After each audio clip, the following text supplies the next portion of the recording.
विधानसभा में सामाजिक न्याय मंत्री ने दी है जानकारी अभी हाल ही में कि दिव्यांगों के कितने पद रिक्त हैं, कितने पद आरक्षित हैं और कितने जो दिव्यांग हैं जो रजिस्टर्ड हो चुके हैं और क्यों भर्ती नहीं की जा रही है। ये पक्ष और विपक्ष की जो हुई वार्ता में ये सामने निकल के आया है। तो विधानसभा में सामाजिक न्याय मंत्री ने दी है जानकारी, सरकारी नौकरी दिव्यांगों के 37,000 पद, इनमें से 21,000 पद हैं। देखो टोटल जो पद हैं दिव्यांगों के आरक्षित वो हैं 37,000, जिनमें से 21,000 जो पद हैं वो रिक्त हैं। मध्य प्रदेश में स्पर्श पोर्टल पर 9 लाख दिव्यांग रजिस्टर्ड हैं। दिव्यांगों को आरक्षण लेकिन भर्तियां नहीं हो रही हैं।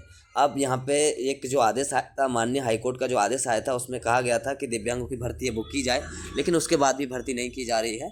ठीक है, और इसमें हम देखते हैं तो मध्य प्रदेश में दिव्यांगों के 37,000 सरकारी पद आरक्षित हैं, लेकिन 21,000 पद खाली पड़े हैं। स्पर्श पोर्टल पर पंजीकृत दिव्यांगों की संख्या 9 लाख हो चुकी है। विधानसभा में विधायक जयवर्धन सिंह के एक सवाल के जवाब में सामाजिक न्याय मंत्री नारायण सिंह कुशवाहा ने यह जानकारी दी।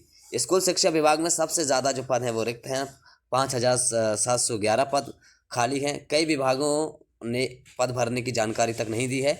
जयवर्धन सिंह ने कहा कि हाईकोर्ट ने जनवरी में आदेश दिया था कि सरकार 15 जुलाई 2024 तक सभी रिक्त पद भर दे, लेकिन अब तक 9,000 पदों के लिए विज्ञप्ति भी जारी नहीं हुई है। इससे साफ है कि सरकार हाई कोर्ट के आदेशों की खुलेआम अवहेलना कर रही है।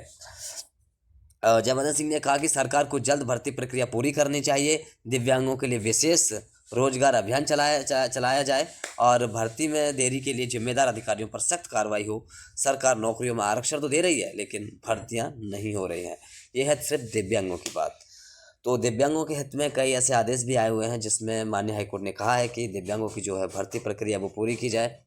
ठीक है, लेकिन अभी भी उनकी भर्ती प्रक्रिया नहीं की जा रही है। लेकिन विधानसभा में जिस तरीके से जो अलग अलग डिपार्टमेंट में और अलग अलग मुद्दे जो उठाए गए हैं उसमें ये बात निकल के आई है, तो ये साबित हो चुका है कि दिव्यांगों की भर्ती भी सरकार जो नहीं कर रही है।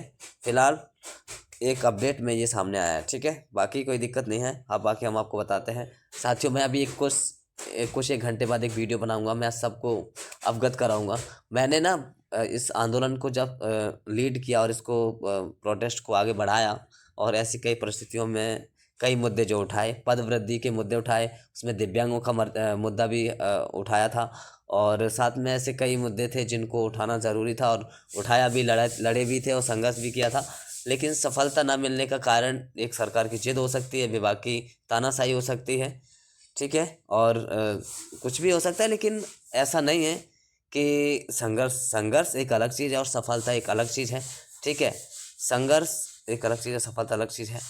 मैं अभी थोड़ी देर बाद बताऊंगा, क्योंकि मैंने कुछ ऐसे ज्ञानियों को देखा है, कुछ ऐसे घटिया लोगों को देखा है जो कमेंट करते हैं और ज्ञान देते हैं। हालांकि वो उस समय बहुत कुछ मानते थे, उस समय तो बहुत कुछ मानते थे जब संघर्ष चल रहा था, लेकिन अब बाद में वो औकातें भूल गए हैं। हालांकि मैं अभी थोड़ी देर में बताऊंगा कुछ, मतलब उनके बारे में, और बताऊंगा कि मुझे कोई दिक्कत नहीं है, क्योंकि मैं निष्पक्ष हूँ। मैं अपने हक और अधिकार के लड़ना जानता हूँ और लड़ता भी हूँ। ठीक है।